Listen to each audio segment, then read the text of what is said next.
जो दर्शन हमें दिया आज भी उतना ही व्यवहारिक है जितना बुद्ध जी के कार्यकाल में था। इसीलिए 60 से दुनिया के 60 से ज्यादा देश आज तथागत बुद्ध के बताए रास्ते पर चल रहे हैं। यहां तक कि यूं कह लीजिए पूरा विश्व बुद्ध में है तो भी अतिशयोक्ति नहीं होगी।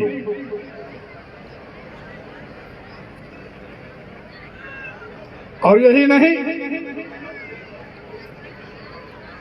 शांति का संदेश पूरी दुनिया में अगर जाता है तो श्री बुद्ध की धरती भारत से जाता है। पूरे विश्व में भारत की पहचान भी बुद्ध से है, बुद्ध के दर्शन से है। और इसीलिए पूरे विश्व में भारत का महत्व किसी भी अन्य देश से ज्यादा है, क्योंकि ये बुद्ध की धरती है। आज कुछ लोग इस संस्कृति को खत्म करना चाहते हैं, अपने स्वार्थ के लिए लोग देश को बांटने की कोशिश में लगे हैं। संप्रभु राष्ट्र भारत को लोग खंडित करने की कोशिश में लगे हैं। कुछ लोग कह रहे हैं हिंदू राष्ट्र। जो इतिहास के छात्र होंगे, एंशिएंट हिस्ट्री, मिडिवल हिस्ट्री और जो वर्तमान में मॉडर्न हिस्ट्री, किसी भी इतिहास को पढ़ने से आपको कभी नहीं देखने को मिलेगा कि भारत कभी हिंदू राष्ट्र था। आज भी भारत पंथ निरपेक्ष, धर्म निरपेक्ष राष्ट्र है। ये देश हिंदुओं का भी है, बौद्धों का भी है, जैनियों का भी है, मुसलमानों का भी है, ईसाइयों का भी है और यहूदियों का भी है। जो भी देश में रहता है वो सभी भारतीय हैं। और इसको अगर कोई धर्म के नाम पर राष्ट्र की मांग करेगा तो आने वाले दिनों में कोई खालिस्तान की मांग करेगा, कोई बौद्ध राष्ट्र की बात करेगा, कोई जैन राष्ट्र की बात करेगा, यानी टुकड़ों टुकड़ों में राष्ट्र बटेगा। और धर्म के नाम पर धोखा देने वाले लोग धर्म का अनुसरण करें, हम उसका स्वागत करते हैं, लेकिन धर्म के नाम पर पाखंड को हम कतई ही नहीं बर्दाश्त कर सकते, क्योंकि विज्ञान का देश है। बुद्ध की धरती विज्ञान की धरती है, जो विज्ञान में यकीन करता है। और यही नहीं साथियों, मैं ये कहना चाहता हूं,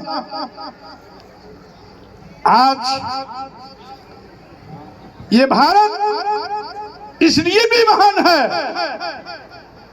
कि तमाम आक्रमण हुए, हमला हुए,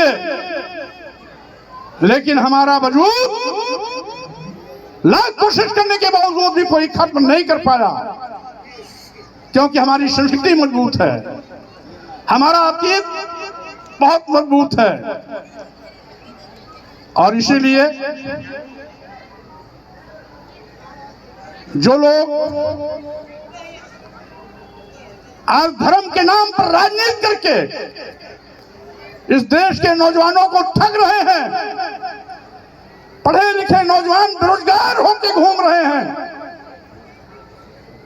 आज बेरोजगारी पर चर्चा ना हो, महंगाई पर चर्चा ना हो, किसानों की बदहाली पर चर्चा ना हो, छुट्टा जानवरों द्वारा फसल चराए जाने पर चर्चा न हो, महंगी होती शिक्षा पर चर्चा न हो। इसलिए कुछ लोग धर्म के नाम पर धंधा चलाने की कोशिश कर रहे हैं। ऐसे धंधेबाजों से होशियार रहना, ऐसे धंधेबाजों से होशियार रहना। कुछ लोग आज हिंदू मुस्लिम के रूप में समाज को बांटने का पाप कर रहे हैं, जबकि भारतीय संविधान तथागत बुद्ध के विचारों पर आधारित है। करुणा, मैत्री, बंधुत्व, समता पर आधारित है, भाईचारे पर आधारित है। और वही भारतीय संविधान जो हमारे संविधान निर्माताओं ने बाबा साहब डॉक्टर भीमराव अंबेडकर के नेतृत्व में बड़ी बहस के बाद वर्तमान संविधान को दिया है, जिसमें हिंदू, मुस्लिम, सिख, ईसाई, बौद्ध, जैन, पारसी हम सभी एकता के सूत्र में पिरोए माले के रूप में आज भारतीय जमात को खड़ा किया। इस भाईचारे को कुछ लोग तोड़ना चाहते हैं। मैं कहना चाहता हूं, क्या पहले यहां मुसलमान नहीं था? क्या पहले यहां हिंदू नहीं थे? क्या पहले यहां पर समय समय पर कभी बौद्ध धर्म का बोलबाला था, कभी जैनियों का था? क्या ये लोग यहां नहीं थे?